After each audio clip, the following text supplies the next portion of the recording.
ক্ষমতায় যাওয়ার লোভে জুলাইকে ব্যবহার করতে চায় বিরোধী দল, বললেন মির্জা ফখরুল। দেশের সব গন্ডগোলের রিমোট কন্ট্রোল দিল্লির হাতে, দাবি গোলাম পরোয়ারের। আগস্টের প্রথম সপ্তাহে নতুন পে স্কেলের গেজেট প্রকাশের প্রস্তুতি। পানির উচ্চতা বৃদ্ধি, শনিবার খোলা হবে কাপ্তাই বাঁধের 16 জলকপাট। লোকের ভারে মন্ত্রী, মেয়র ও এমপিদের নিয়েই ভেঙে পড়ল মঞ্চ। নোয়াপাড়ায় ভৈরব নদে গোসল করতে নেমে গৃহবধূ নিখোঁজ।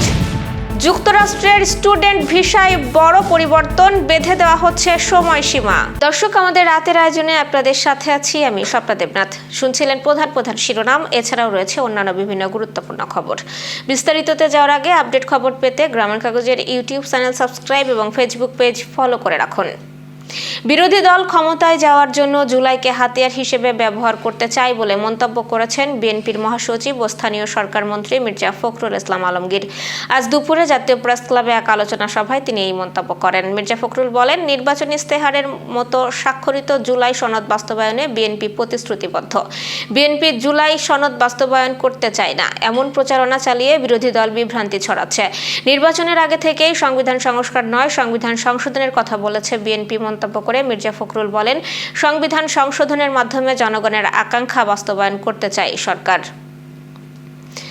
জামায়াতে ইসলামীর সেক্রেটারি জেনারেল মিয়া গোলাম পরোয়ার দাবি করেছেন, দেশের রাজনীতি ও বিভিন্ন অস্থিরতার রিমোট কন্ট্রোল দিল্লি থেকে পরিচালিত হয়।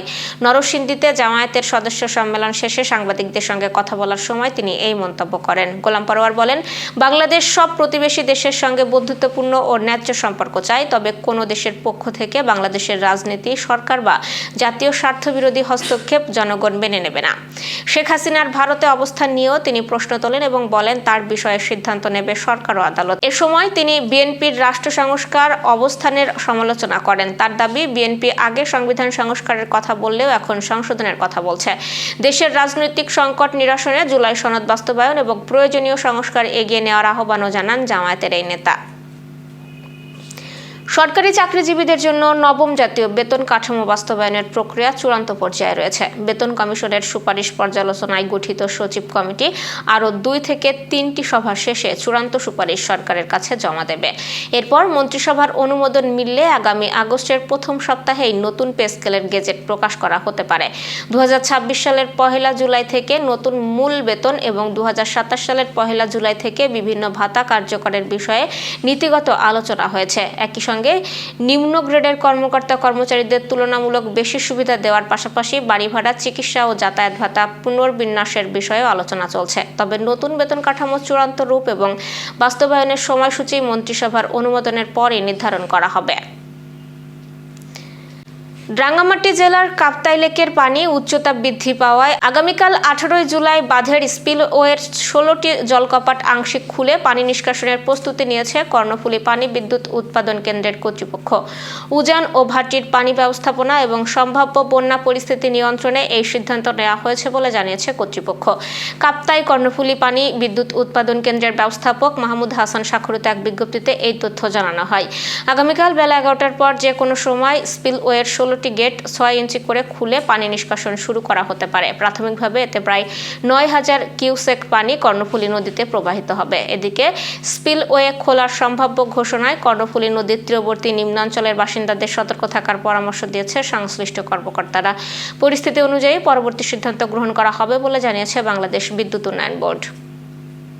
চট্টগ্রামের চন্দনাইশ উপজেলার দোহাজারী পৌরসভার বন্যায় ক্ষতিগ্রস্ত মানুষের মাঝে ত্রাণ বিতরণ অনুষ্ঠানে হঠাৎ ভেঙে পড়েছে অস্থায়ী মঞ্চ।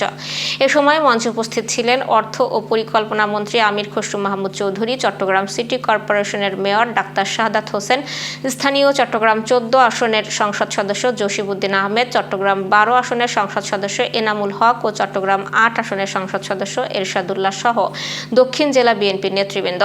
আকস্মিক এই ঘটনায় মুহূর্তের মধ্যে অনুষ্ঠানে আতঙ্ক ছড়িয়ে পড়ে। প্রত্যক্ষদর্শীরা জানান, ত্রাণ বিতরণ কার্যক্রম চলাকালে মঞ্চে একসঙ্গে অনেক লোক উঠে পড়ায় অতিরিক্ত চাপে অস্থায়ী কাঠামোটি হঠাৎ ভেঙে যায়। এতে মঞ্চে থাকা সবাই নিচে পড়ে যান। তবে উপস্থিত নিরাপত্তা কর্মীরা ও স্থানীয় নেতাকর্মীরা দ্রুত তাদের উদ্ধার করেন। আজ বেলা 11:30টার দিকে চন্দনাইশ উপজেলার দোহাজারীতে ত্রাণ বিতরণের মঞ্চে ওঠেন অর্থমন্ত্রী আমির খসরু মাহমুদ চৌধুরী। তার সঙ্গে মঞ্চে সংসদ সদস্যদের পাশাপাশি স্থানীয় বিপুল সংখ্যক নেতাকর্মীও উঠে পড়েন। করেন। অতিরিক্ত মানুষের চাপে হঠাৎ মঞ্চটি ভেঙে পড়ে এবং মন্ত্রীসহ অন্যরা পড়ে যান। তবে ভেঙে যাওয়া মঞ্চের উপর দাঁড়িয়েই অর্থমন্ত্রী কয়েকজন দুর্গত মানুষের মাঝে ত্রাণ সামগ্রী বিতরণ করেন এবং এরপর তিনি সাতকানিয়ার উদ্দেশ্যে রওনা হন। এবার যশোর সহ আঞ্চলিক সংবাদ। যশোরের অভয়নগর উপজেলার নোয়াপাড়া ভৈরব নদে গোসল করতে নেমে ফাতেমা আক্তার বর্ণা নামে এক গৃহবধূ নিখোঁজ হয়েছেন। আজ দুপুরে সর্দার মিল সংলগ্ন মালোপাড়া মহিলা ঘাটে এই ঘটনা ঘটে। নিখোঁজ বর্ণা মশিরহাটি গ্রামের হাবিবুর রহমানের মেয়ে এবং মানিকগঞ্জ রবিউল ইসলামের স্ত্রী। পরিবারের সদস্যদের ভাষ্য, গোসলের সময় নদীতে ঝাঁপ দিলে তিনি পানির নিচে তলিয়ে যান। পরে স্থানীয়দের সহযোগিতায় খোঁজাখুঁজি করেও তাকে পাওয়া না গেলে ফায়ার সার্ভিসে খবর দেওয়া হয়। ফায়ার সার্ভিসের সদস্যরা এবং খুলনা থেকে আসা ডুবুরি দল উদ্ধার অভিযান চালালেও সন্ধ্যা পর্যন্ত তার কোনো সন্ধান মেলেনি এবং সন্ধ্যার পর উদ্ধার অভিযান আজকের মতো স্থগিত ঘোষণা করে সংশ্লিষ্টরা। Renaissance hospital and diagnostic centre. রেনেসাতেই মিলছে কম খরচে উন্নত সেবা। তাই নিশ্চিন্তে আমাদের সেবা নিন, সুস্থ থাকুন। Renaissance hospital and diagnostic centre, সদর হাসপাতাল মোড়, দরাটানা, যশোর। দর্শক, শেষ করব আন্তর্জাতিক সংবাদ দিয়ে।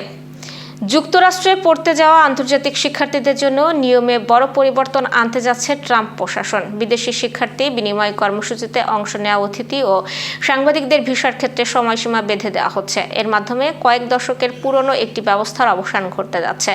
এতদিন নির্দিষ্ট শিক্ষা কার্যক্রম অথবা দায়িত্বে থাকাকালীন পুরো সময় পর্যন্ত যুক্তরাষ্ট্রে অবস্থানের সুযোগ পেতেন বিদেশি শিক্ষার্থীরা। যুক্তরাষ্ট্রের অভ্যন্তরীণ নিরাপত্তা বিষয়ক বিভাগ এই নতুন নিয়ম জারি করেছে বলে জানিয়েছে কাতার ভিত্তিক সংবাদ মাধ্যম আল জাজিরা। নতুন নিয়ম অনুযায়ী আন্তর্জাতিক শিক্ষার্থী ও বিনিময় কর্মসূচির অতিথিরা সাধারণত সর্বোচ্চ 4 বছরের জন্য ভিসা পাবেন।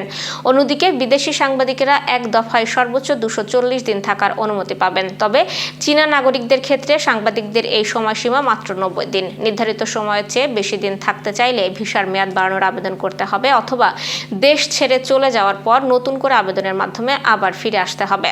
নতুন এই নিয়ম কংগ্রেসের পর্যালোচনার সাপেক্ষে ফেডারেল রেজিস্টারে প্রকাশের 60 দিন পর থেকে কার্যকর হবে। এই নিয়মে আগামী আগস্ট ও সেপ্টেম্বর মাস থেকে শুরু হতে যাওয়া কলেজ ও বিশ্ববিদ্যালয় প্রোগ্রামগুলোর ভর্তি প্রক্রিয়া প্রভাব পড়তে পারে। দর্শক, এই ছিল আজকে রাতের আয়োজন। এরপর সকালের খবর দেখার আমন্ত্রণ জানাচ্ছি। বিদ্যুৎ ব্যবহারে সাশ্রয়ী হন এবং সেই সাথে সচেতন হন পানির অপচয় রোধে এবং হাম ও মশাবাহিত রোগ সম্পর্কে। শুভরাত্রি।